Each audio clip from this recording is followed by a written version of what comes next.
नमस्कार दोस्तों, मैं हूं अंजनी और आज मैं आप लोगों को 16 सोमवार की बहुत ही प्राचीन कथा सुनाने जा रही हूं। शायद ही आप लोगों ने इस कथा को सुना होगा। सावन मास प्रारंभ हो चुका है और इसी के साथ सभी लोग सोमवार का व्रत भी आरंभ कर चुके हैं। अगर आप सोमवार का व्रत करने के साथ साथ इस कथा को सुनते हैं तो आपको बहुत ही ज़्यादा लाभ होगा। तो चलिए शुरू करते हैं आज की कथा। बहुत समय पहले की बात है। एक बहुत ही प्रतापी राजा हुआ करते थे। उनके राज्य में सभी लोग बहुत ही प्रसन्न थे। उनकी रानी बहुत ही गुणवती और रूपवान थी। उसके साथ साथ वह बहुत ही ज़्यादा दयालु भी थी। एक दिन राजा के महल में एक बहुत ही योग्य पुरुष आए। उन्होंने आकर के राजा को आशीर्वाद दिया। राजा बहुत ही ज़्यादा प्रसन्न हो गए। वो उन्हें अपने महल में ले गए। महल में जाने के बाद रानी साधु को देखकर बहुत ही ज़्यादा प्रसन्न हो गई। उन्होंने साधु महाराज को भोजन करवाया और उनकी बहुत ही ज़्यादा सेवा की। उनके भक्ति और सेवा से प्रसन्न होकर साधु महाराज ने जाते समय रानी को भी आशीर्वाद दिया और उन्हें एक कुत्ता भी दिया। रानी को बहुत आश्चर्य हुआ कि साधु महाराज उन्हें कुत्ता क्यों दे रहे हैं। उन्होंने साधु महाराज से कहा कि साधु महाराज, आप मुझे कुत्ता क्यों दे रहे हैं, मैं इसका क्या करूँगी। साधु महाराज ने कहा कि रानी, तुम बहुत ही दयालु हो। इस कुत्ते का ध्यान रखना और इसको बहुत ही प्यार करना। इस कुत्ते को तुम साधारण कुत्ता मत समझो। इस कुत्ते का नाम मनमौजी कुत्ता है और ये कुत्ता बोलने वाला कुत्ता है। रानी को बहुत ही आश्चर्य हुआ कि कोई भी कुत्ता बोल कैसे सकता है। तब उन्होंने कुत्ते से बातचीत की तो कुत्ते ने बिल्कुल मनुष्य की तरह रानी से बात किया। उसके बाद साधु महाराज वहाँ से चले गए। रानी बहुत ही ज़्यादा दयालु स्वभाव की थी, इसलिए वो मनमौजी को अपने बेटे की तरह पालने लगी। मनमौजी भी उन्हें अपनी माँ की तरह स्नेह करने लगा। धीरे धीरे समय बीतता गया। बहुत समय के पश्चात भी रानी को कोई पुत्र नहीं हुआ। इससे रानी बहुत ही ज़्यादा दुखी रहने लगी। रानी माँ को दुखी देखकर मनमौजी भी दुखी रहने लगा। मनमौजी एक साधारण कुत्ता नहीं था, वो एक ऋषि का कुत्ता था और उसके साथ साथ वो एक बोलने वाला कुत्ता भी था।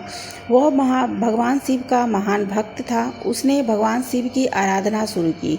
जब उसने भगवान शिव की आराधना शुरू की तो उस समय सावन का महीना चल रहा था। 1 सोमवार, 2 सोमवार, 3 सोमवार तक उसने भगवान शिव की आराधना की। चौथे सोमवार के दिन भगवान शिव ने उन्हें दर्शन दिया और कहा कि मनमौजी, तुम क्या चाहते हो। मनमौजी ने कहा कि हे प्रभु, अगर आप हमसे प्रसन्न हैं तो आप मेरी रानी माता को एक पुत्र दें। भगवान शंकर ने हंसते हुए कहा कि हे मनमौजी, तुम्हारी रानी माँ की कुंडली में संतान का योग नहीं है, इसलिए उन्हें पुत्र की प्राप्ति नहीं हुई है। तब मनमौजी ने कहा कि प्रभु, मैं ये सब नहीं जानता हूँ। अगर आप मेरी पूजा से प्रसन्न हैं तो आप रानी माँ को एक पुत्र अवश्य दें, नहीं तो मैं यहीं पे अपने प्राण त्याग दूंगा। भगवान शंकर विवश हो गए। उन्होंने मनमौजी को आशीर्वाद दिया कि ठीक है, मैं तुम्हें रानी माँ को एक पुत्र देता हूँ, लेकिन वो पुत्र केवल 14 वर्ष की आयु तक ही जीवित रहेगा। ऐसा कहकर भगवान शंकर वहाँ से अंतर्ध्यान हो गए। कुछ समय के पश्चात रानी माँ को एक बहुत ही सुंदर पुत्र की प्राप्ति हुई। समय पंख लगाकर उड़ गया और उस लड़के को 14 वर्ष हो गए। 14 वर्ष की आयु में एक दिन उसके ननिहाल से बुलावा आया। माता ने कहा कि चलो पुत्र, हम तुम्हारी नानी के घर से घूम आवे, क्योंकि नानी माँ ने तुम्हें बुलाया है। रानी, मनमौजी कुत्ता और रानी माँ का पुत्र ननिहाल जाने के लिए तैयार हो गए। रास्ते में जाते हुए उस पुत्र की आयु समाप्त हो गई थी तो यमराज आए और उन्होंने रानी माँ के पुत्र के प्राण ले लिए। वह बालक वहीं पे मृत रह गया। तब रानी माँ जोर जोर से रोने लगी। मनमौजी रानी माँ के दुख को देख नहीं पाया और उसने कुछ दूर पर जाकर वहाँ पर खोदना शुरू किया। खोदते खोदते उसे एक शिवलिंग मिला। उसने वहीं पर आसपास के जंगलों से बेलपत्र तोड़ा, फूल तोड़ा और भगवान शिव की आराधना आरंभ कर दी। कुछ देर के बाद भगवान शिव और माता पार्वती उसी जंगल में वन विहार करने के लिए आए। तब माता पार्वती ने सभी लोगों के रोने की आवाज़ सुनी। माता पार्वती ने कहा कि हे स्वामी, कौन रो रहा है। तब भगवान शंकर ने कहा कि चलिए देवी, हम लोग चलकर देख लेते हैं कि कौन रो रहा है। कुछ दूर जाने के बाद भगवान शंकर ने देखा कि रानी माँ अपने मृत पड़े बालक के पास बैठी हुई रो रही है और कुछ दूरी पर मनमौजी कुत्ता भगवान शिव की आराधना कर रहा है। माता पार्वती ने कहा कि हे प्रभु, ये कैसा कुत्ता है जो आपकी आराधना कर रहा है, मैंने आज तक ऐसा कभी नहीं देखा।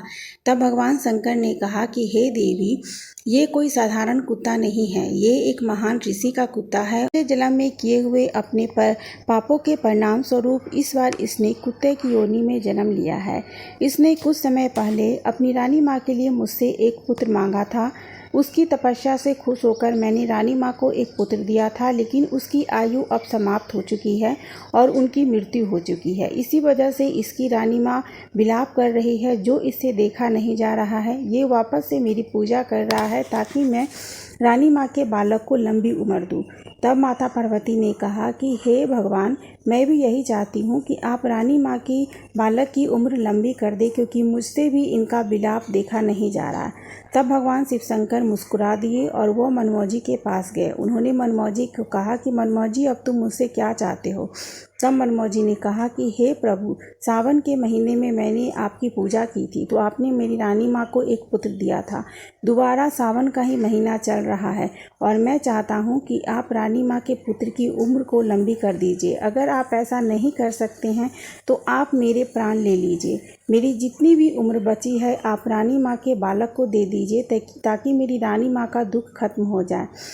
तब भगवान शंकर ने कहा कि मनमौजी, इसकी कोई आवश्यकता नहीं है। मैं तुम्हारी रानी माँ के पुत्र को जीवित कर रहा हूँ और इसके साथ साथ मैं तुम्हें आशीर्वाद देता हूँ कि तुमने पिछले जन्म में जो भी पाप किए हैं तुम्हें उन सबों से मुक्ति मिलेगी और अगले जन्म में तुम मनुष्य की योनि में जन्म लोगे।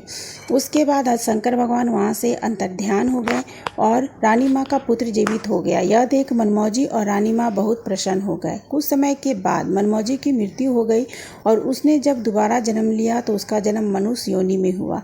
लेकिन इस जन्म में भी उसे पिछले जन्म की सारी बातें याद थी, इसलिए वो भगवान शंकर की उसी तरह से पूजा करता रहा जिस तरह से उसने पिछले जन्म में की थी, ताकि उसके आगे आने वाले जन्मों में भी उसे भगवान शंकर का आशीर्वाद उसी तरीके से मिलता रहे जिस तरीके से पिछले जन्म में भगवान शिव ने उसे आशीर्वाद दिया था। दोस्तों, ये है भगवान शंकर और मनमौजी कुत्ते की कहानी। अगर आप सावन के महीने में भगवान शंकर की पूजा करते हैं तो आपको उसका विशेष फल मिलेगा और साथ ही साथ भगवान शंकर का आशीर्वाद भी मिलेगा, जिससे कि आप अपने पुराने जन्मों में किए हुए पापों से मुक्ति पा सकते हैं। साथ ही अपना ये जन्म भी सुधार सकते हैं और अपना आगे आने वाला जन्म भी सुधार सकते हैं। तो दोस्तों, अगर आप लोगों को मेरी कहानी पसंद आए तो इसे लाइक और शेयर ज़रूर कीजिएगा और मेरे यूट्यूब चैनल को सब्सक्राइब कर लीजिएगा।